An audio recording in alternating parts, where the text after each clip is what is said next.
Hello friends, എല്ലാവർക്കും എൻ്റെ പുതിയ വീഡിയോയിലേക്ക് സ്വാഗതം. ഈ വീഡിയോയിൽ ഇന്ന് ഞാൻ നിങ്ങളോട് പറയാൻ പോകുന്നത് നമ്മൾ എ സി വാട്ടർ ലീക്ക് ആവാറുണ്ട്. ചില സമയത്ത് നമുക്കറിയാം നമ്മുടെ റൂമിലേക്ക് തന്നെ വെള്ളം വരാറുണ്ട് എ സി വർക്ക് ചെയ്യുമ്പോൾ. അപ്പോൾ അത് എന്തുകൊണ്ടാണ് എന്നാണ് ഞാൻ ഈ വീഡിയോയിൽ നിങ്ങൾക്ക് പറഞ്ഞു തരുന്നത്. ഇതിന് 3 കാരണങ്ങളാണ്. ഒന്ന്, നമ്മുടെ ഡ്രെയിനേജിൻ്റെ ട്രേ ബ്ലോക്ക് ആയിട്ടുണ്ടായിരിക്കും. അതല്ല എന്നുണ്ടെങ്കിൽ നമ്മൾ എ സിയിൽ നിന്ന് പുറത്തു പോണ പൈപ്പ് ഒന്നുകിൽ ഉറുമ്പോ അങ്ങനത്തെ എന്തെങ്കിലുമൊക്കെ കടിച്ചിട്ട് ഹോളായതാവും, അല്ലെങ്കിൽ നമ്മുടെ ആ പൈപ്പ് ബ്ലോക്ക് ആയിട്ടായിരിക്കും. അപ്പോൾ ഇതെങ്ങനെയാണ് ചെയ്യേണ്ടതെന്ന് ഞാൻ ഈ വീഡിയോയിൽ നിങ്ങൾക്ക് പറഞ്ഞു തരാം. ഇത് എ സി ലീക്കായിട്ട് വെള്ളം വരുന്നതാണ്. അപ്പോൾ ഇതെങ്ങനെയാണ് ചെയ്യേണ്ടതെന്ന് ഈ വീഡിയോ ഞാൻ നിങ്ങൾക്ക് കാണിച്ചു തരാം.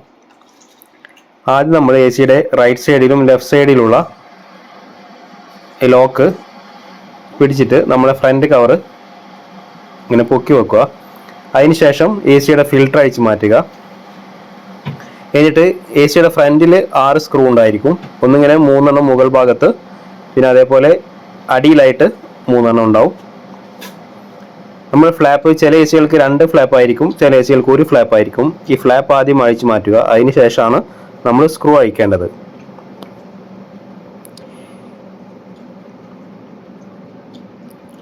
ഈ ഫ്ലാപ്പ് അഴിച്ച് മാറ്റിയാൽ സ്ക്രൂ ചില എ സികൾക്ക് ഇങ്ങനെ കാണാൻ കഴിയില്ല. അപ്പോൾ അതിങ്ങനെ കവറായിട്ടായിരിക്കും ഉണ്ടാവുക. അപ്പോൾ നമ്മളൊന്നെങ്കിൽ നമ്മുടെ ഫ്ലാറ്റ് സ്ക്രൂ ഡ്രൈവർ അല്ലെങ്കിൽ നമ്മുടെ ടെസ്റ്റർ അങ്ങനത്തെ എന്തെങ്കിലും കത്തി കൊണ്ട് പറ്റും, പക്ഷേ ഫ്ലാറ്റ് സ്ക്രൂ ഡ്രൈവറാണ് നല്ലത്. അതുകൊണ്ട് ഇങ്ങനെ ജസ്റ്റ് ഇങ്ങനെ ആ ക്ലിപ്പ് വിടർത്തിയാൽ നമുക്കത് അഴിച്ചെടുക്കാൻ പറ്റും. അതിന് ശേഷം നമ്മൾ ആ 3 സ്ക്രൂ കൂടി അഴിച്ചു മാറ്റുക.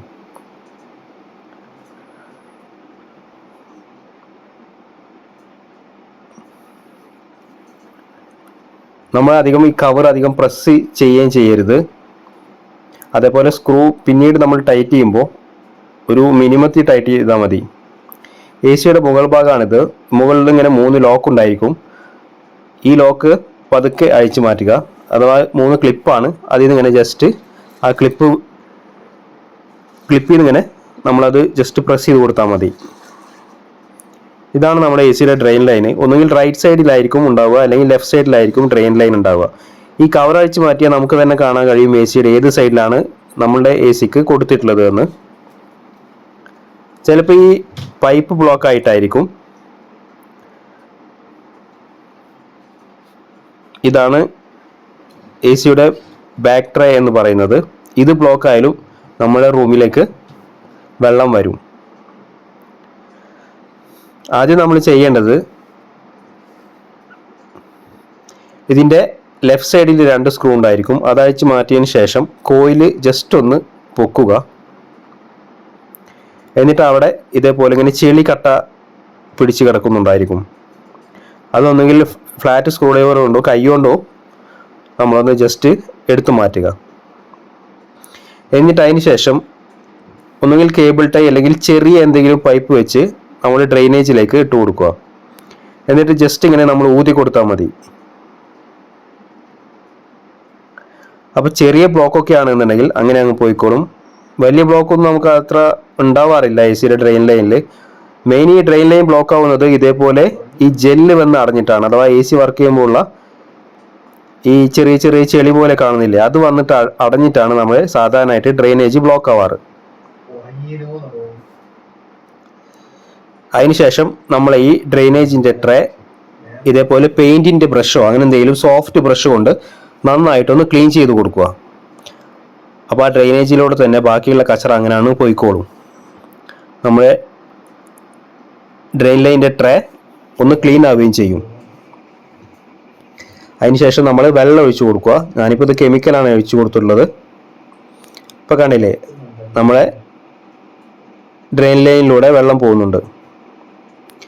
അതേപോലെ തന്നെ ഇതേപോലെ ബാക്കിലൊന്ന് ഒഴിച്ചു കൊടുക്കുക. എന്നിട്ട് ഈ ലെഫ്റ്റ് സൈഡിലൂടെ വെള്ളം ഇങ്ങോട്ട് വരുന്നുണ്ടോ എന്ന് നോക്കുക. ഇതേപോലെ വെള്ളം വരുന്നില്ല എന്നുണ്ടെങ്കിൽ നമ്മളെ ബാക്ക് ട്രേ ബ്ലോക്ക് ആയിരിക്കും. അതും കൂടി ഒന്ന് ക്ലീൻ ചെയ്ത് കൊടുക്കുക. അത് ഞാൻ ഈ പറഞ്ഞ പോലെ ഈ വെള്ളം വരുന്ന ഭാഗത്ത് എന്തെങ്കിലും അടഞ്ഞതായിരിക്കും, അല്ലാതെ വേറെ പ്രശ്നമൊന്നും ഉണ്ടാവാനുള്ള ചാൻസ് ഇല്ല.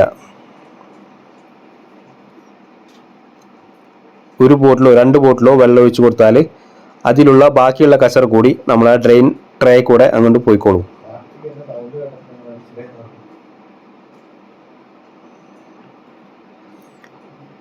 ഇപ്പോൾ വെള്ളം ഈസി ആയിട്ട് പോകുന്നുണ്ട്. നമുക്ക് ഇതിൽ കാണാൻ കഴിയുന്ന പോലെ ഈസി ആയിട്ട് പോകും.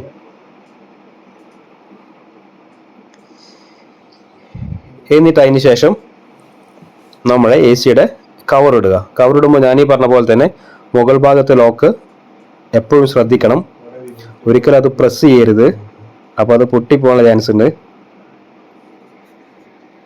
അതിനുശേഷം ഫിൽറ്റർ ഇടുക, എന്നിട്ട് ഈ ഫ്ലാപ്പ് കൂടി ഇട്ട് കൊടുക്കുക. അതേപോലെ ഈ ഫ്രണ്ടിലെ കവർ പ്രസ് ചെയ്യുമ്പോൾ അതിന് 2 അല്ലെങ്കിൽ 3 ലോക്ക് ഉണ്ടായിരിക്കും. അത് ജസ്റ്റ് കൈ കൊണ്ടൊന്ന് പ്രസ് ചെയ്താൽ മതി, അല്ലാതെ നമ്മൾ അമർത്തി അടിക്കാൻ പാടില്ല.